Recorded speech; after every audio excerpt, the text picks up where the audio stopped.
नमस्कार दोस्तों। कैसे हो आप सभी लोग? आई होप बहुत ही बढ़िया होंगे और अपनी तैयारी को बहुत अच्छे से कर रहे होंगे। मेरा नाम प्रशांत है और आप देख रहे हैं क्रॉनिकल पत्रिका का ये यूट्यूब चैनल। बहुत ही दशकों का अनुभव है यूपीएससी में। एक समय था जब कोई भी नहीं था मार्केट में, तब सिर्फ क्रॉनिकल पत्रिका, और तब से जो क्रॉनिकल पत्रिका के ऊपर लोगों का विश्वास है वो आज तक कायम बना हुआ है। जितने भी अभ्यर्थी हैं और देश के जाने माने जो IAS officers, IPS officer, IFS का नाम हम सुनते हैं, वो सभी के सभी क्रॉनिकल पत्रिका से, उनमें से लगभग सभी लोग क्रॉनिकल पत्रिका को पढ़कर ही इस मुकाम को हासिल कर चुके। तो देखिए, क्रॉनिकल पत्रिका ने एक इनिशिएटिव आपके लिए शुरू किया था कि भाई जितने भी करंट अफेयर है, one liner current affair, UPSC state PCS से लेकर और उसी करंट अफेयर पर बेस एमसीक्यू प्रैक्टिसेस, तो ये पूरा का पूरा इनिशिएटिव लेकर मैं आया हूँ। और जिस तरह से आपके कमेंट्स भी हमें मिल रहे हैं, आपको ये प्रोग्राम अच्छा भी लग रहा है, तो इसको ज़्यादा से ज़्यादा लोगों तक आप लाइक करके शेयर करिए, ठीक है। और कमेंट के थ्रू ये भी बताइए कि आपको ये क्लास कैसी लग रही है, कैसी नहीं लग रही है। जो भी आपके जितने भी दोस्त हैं, उन सभी को भी इस क्लास के बारे में ज़रूर बताइए। देखिए, अगला बहुत इंपॉर्टेंट एक रिपोर्ट आई है, और रिपोर्ट से हमेशा से, report is always, reports different kind of reports always favourite topic रहता है, फेवरेट टॉपिक रहता है, राइट। फेवरेट टॉपिक है for exams, for all exams.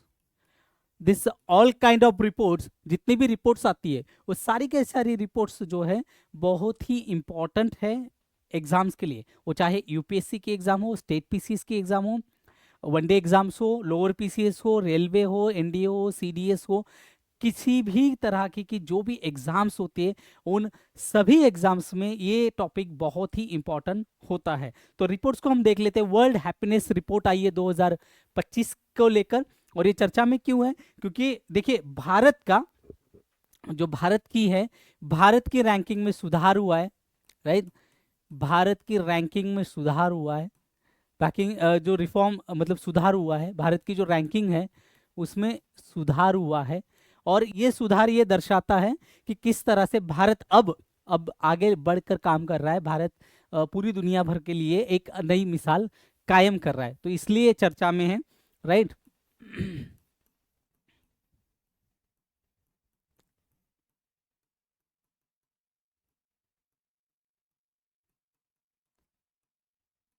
हालांकि अभी भी चर्चा मतलब थोड़ी सी गंभीर ही है, राइट। बट फिर भी ये बात हम कह सकते हैं कि और वर्षों की तुलना में अच्छा आया हुआ है। और ये different different world happiness report की एक डिटेल एनालिसिस ये क्लास रहेगी। इट्स डिटेल कि ये कौन प्रकाश करता है, क्या कैसे आता है, इट्स डिटेल एनालिसिस रहेगा। ये डिटेल एनालिसिस रहेगा, ये डिटेल एनालिसिस। प्रकाशक इसके कौन है? देखिए, ऑक्सफोर्ड यूनिवर्सिटी का आपने नाम सुना होगा, राइट। ऑक्सफोर्ड ऑक्सफोर्ड यूनिवर्सिटी या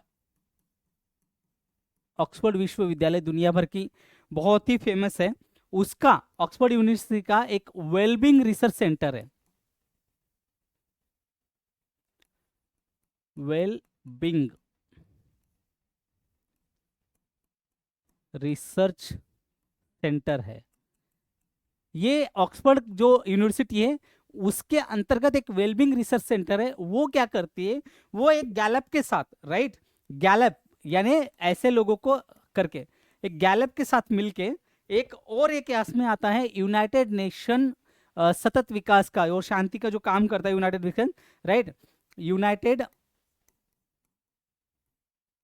नेशंस, राइट, यूनाइटेड नेशन सतत विकास समाधान नेटवर्क, सतत विकास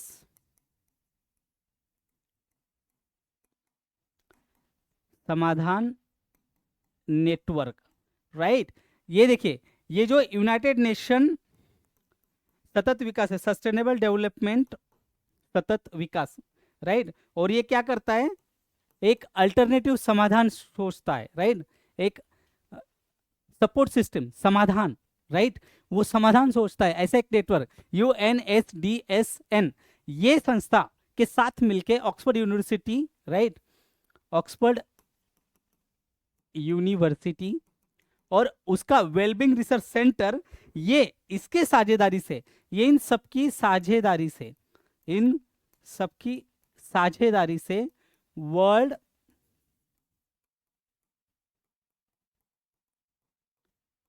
हैप्पीनेस रिपोर्ट बनाई जाती है।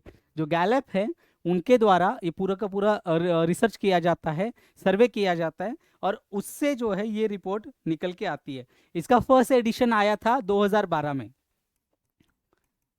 फर्स्ट एडिशन, पहला अंक आया था, फर्स्ट एडिशन। पहली रिपोर्ट आई थी सन 2012 में, पहली रिपोर्ट आई थी। मूल्यांकन करता है ये, राइट। ये एक व्यक्ति की, एक इंडिविजुअल व्यक्ति की अपनी उस देश में, जिस देश में वो रह रहा है, वो चाहे भारत हो, फिनलैंड हो, डेनमार्क हो, अमेरिका हो, चीन हो, उस व्यक्ति की अपनी, उस व्यक्ति जो देश में रह रहा है उसके एक पैरामीटर्स होते हैं, क्राइटेरियाज होते हैं। उन क्राइटेरियाज पर उसको नापा जाता है कि कोई व्यक्ति कितना खुशहाल है, राइट। वैसे तो आपको पता होगा हैप्पीनेस, ये कंसेप्ट ही भूटान ने दुनिया को दी है, हैप्पीनेस, राइट। भूटान क्या करता है, भूटान क्या करता है, gross happiness index, gross happiness index, जब हम जीडीपी मोचते हैं तो वो जीएनपी मोचता है, जीएनआई मोचता है, right, gross happiness index, right. हम जीडीपी प्रोडक्ट्स पे मोचते हैं, मगर वो क्या करते हैं, हैप्पीनेस, इसको ज्यादा तरजीह देते हैं भूटान ने। तो फिर दुनिया भर के देशों को लगा कि भाई एक देश, छोटा सा देश, वो ये नहीं देख रहा है कि उसके यहाँ कितने युद्ध पोत बन रहे, वो ये नहीं देख रहा कि कितनी फायर जेट्स बन रहे, कितने रोड्स बन रहे, इससे, क्योंकि अल्टीमेट क्या है, आपके पास कितनी भी मेट्रो हो, कितना भी संसाधन हो, उसका अंतिम गोल क्या है, हैप्पीनेस, हैप्पीनेस। यही हैप्पीनेस के लिए तो लोग दुनिया भर से जो है इमिग्रेंट्स होते हैं, राज्य के अंदर, मतलब देश, पॉलिटिकल में देश को राज्य कहा जाता है, तो देश के अंदर, जैसे महाराष्ट्र से, जैसे मान लो यूपी बिहार से महाराष्ट्र में लोग गए, तमिलनाडु में गए, जहाँ अच्छे एरियाज है, लाइक गुजरात गए, राइट, वही फिर और अच्छे हैप्पीनेस के लिए, क्योंकि happiness it's a very individual concept, but is an average, एक निकाला जाता है, मूल्यांकन किया जाता है कि ये स्व मूल्यांकन, जो जीवन संतुष्टि है, राइट, स्व मूल्यांकन,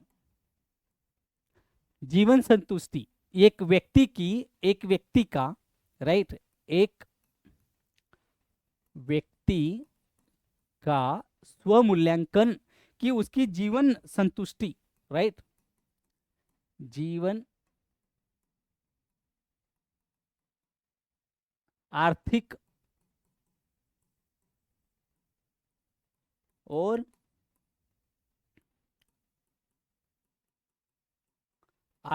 सामाजिक स्तर पर, व्यक्तिगत लेवल पर, राइट, ये व्यक्तिगत लेवल पर, और इसके कितने 6 मानदंड होते हैं, क्राइटेरिया माने, राइट, दिट्स क्राइटेरिया, 6 मानदंडों पर आधारित,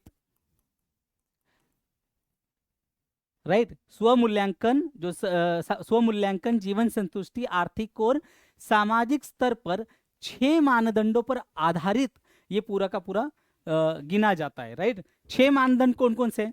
देखिए, 2 बहुत इंपॉर्टेंट चीजें हैं यहाँ पर कि कोई व्यक्ति जो किसी देश में रह रहा है वो किस तरह से इन सब चीजों को देखता है। स्वमूल्यांकित जो है, व्यक्ति जो अपने आप को करता है, मूल्यांकित करता है, वो सामाजिक और आर्थिक स्तर पर देखता ही है कि वो सामाजिक कितना सुरक्षित है, आर्थिक कितनी उसकी, उसके पास आय कैसी है, बेरोजगार तो नहीं है, उसको खाने के लिए सही से समय मिलता है, हेल्थ, एजुकेशन, ये सब आर्थिक में आ जाएगा। Apart from that the 6 criterias, it is very important.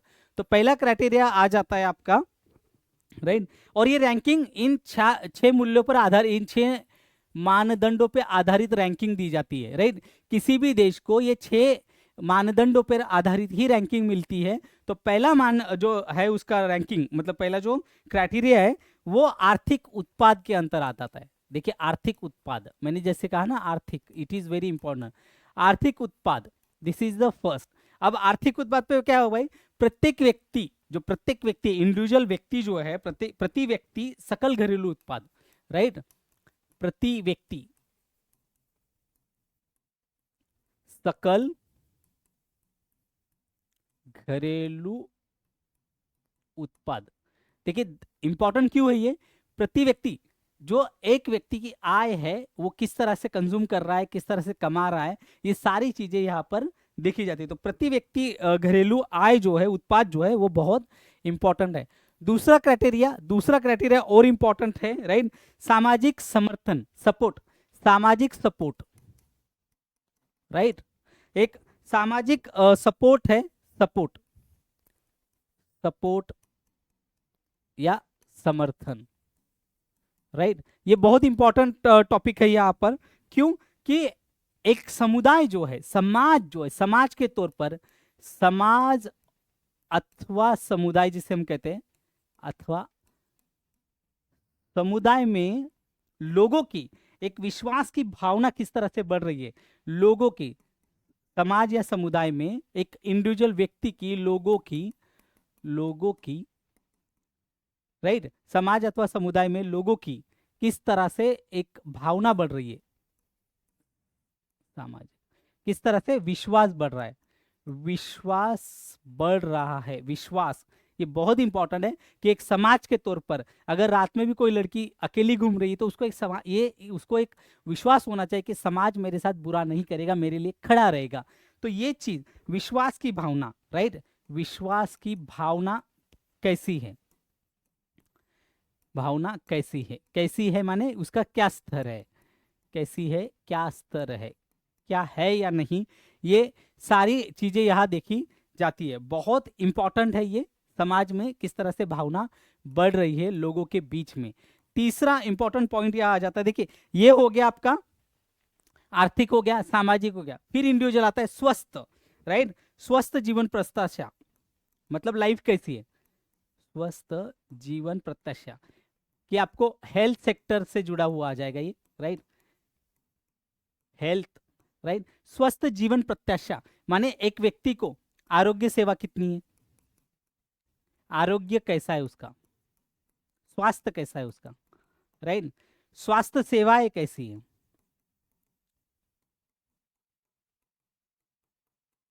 स्वास्थ्य सेवाएं कैसी है, क्या वो माहौल में जीने लायक है कि नहीं, जीने लायक माहौल, मतलब इसमें पर्यावरण भी आ जाएगा, राइट, शुद्ध हवा पानी पर्यावरण, राइट, शुद्ध हवा, भाई ये राइट है, फंडामेंटल राइट है, शुद्ध हवा पानी भोजन, ये सब, आवास, ये अपनी हेल्थ पर इंपैक्ट पड़ता है, इसका हेल्थ पर इंपैक्ट पड़ता है, राइट, इसका हेल्थ पर इंपैक्ट पड़ता है, तो इसलिए ये इंपॉर्टेंट है, स्वस्थ जीवन प्रत्याशा, राइट।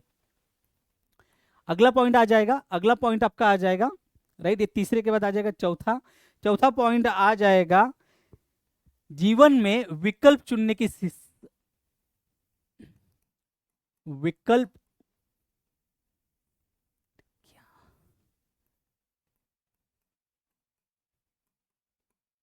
विकल्प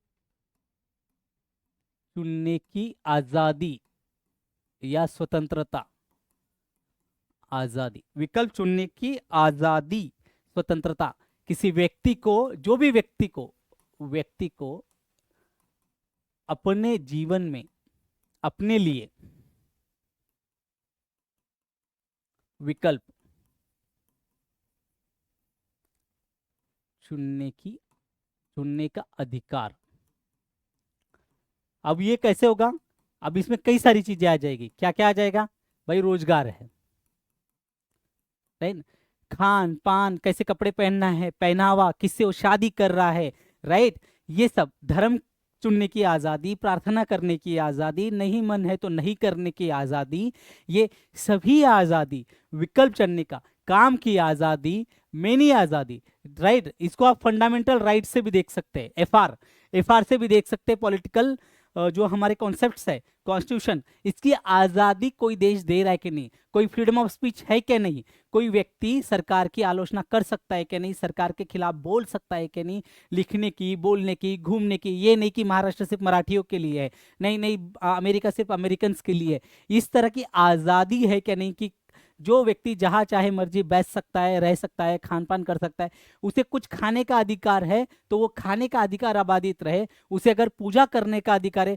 कोई नहीं, कोई ऐसे पूजा करता है, कोई ऐसे पूजा करता है, कोई ऐसे पूजा करता है और कोई पूजा ही नहीं करता है, राइट। तो ये किसी का अधिकार, भाई मैं भगवान में मानता ही नहीं हूं, तो ये मेरा मानने का अधिकार भी है क्या नहीं किसी देश में, ये देखा जाना चाहिए। ये नहीं कि जैसे कुछ कंट्रीज ऐसी है जहां ईश निंदा कानून लगा हुआ है कि अगर आप अपने अल्लाह की, भगवान की आलोचना भी कर दोगे तो आपको मार दिया जाएगा और कोर्ट आपको सजा नहीं देगा। तो इस तरह की आज़ादी है क्या नहीं, ये देखना पड़ेगा कि ये नहीं कि एक इंडिविजुअल व्यक्ति अगर उसे लगता है। बट देखिए, मैंने परसों भी लेक्चर में कहा था आपको, कि पिछला लेक्चर में मैंने आपको कहा था freedom of speech and expression का ये मतलब कतई नहीं होता कि आप कॉन्स्टिट्यूशनल दायरे को तोड़ो, राइट। अ कॉन्स्टिट्यूशनल फ्रेम बहुत इंपॉर्टेंट है।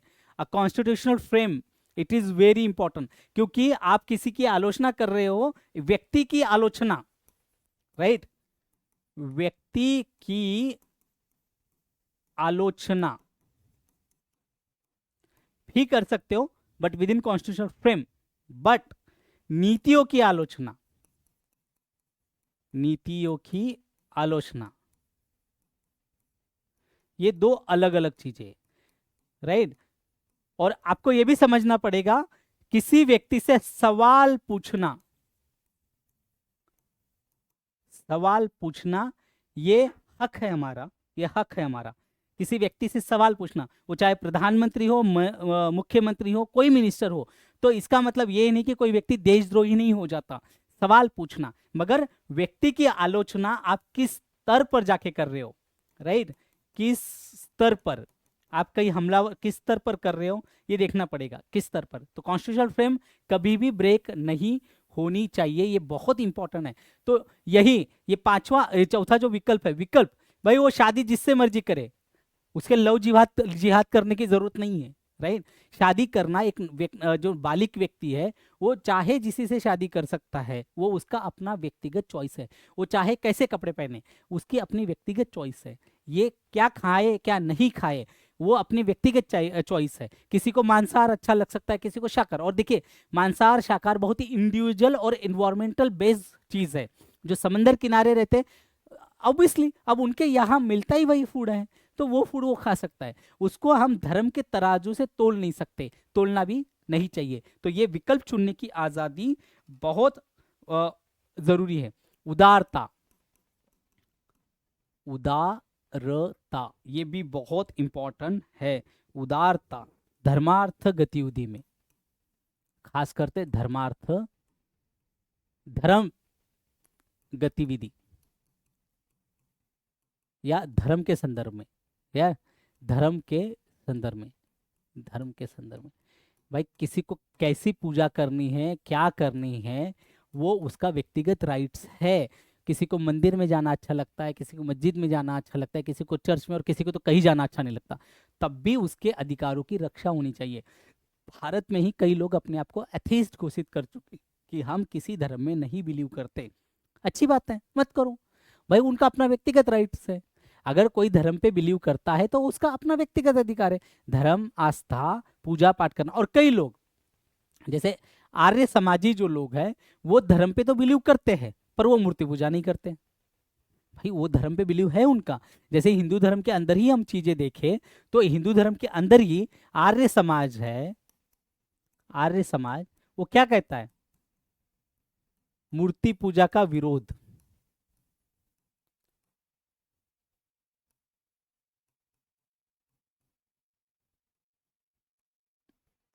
मूर्ति पूजा को नकारा, राइट। और क्या कहा, वेदों की तरफ चलो, यानी कि ज्ञान, वेद माने वेदों की तरफ चलो। भाई किताब है, किताब पढ़ने के लिए कह रहे हैं ना, पुस्तक,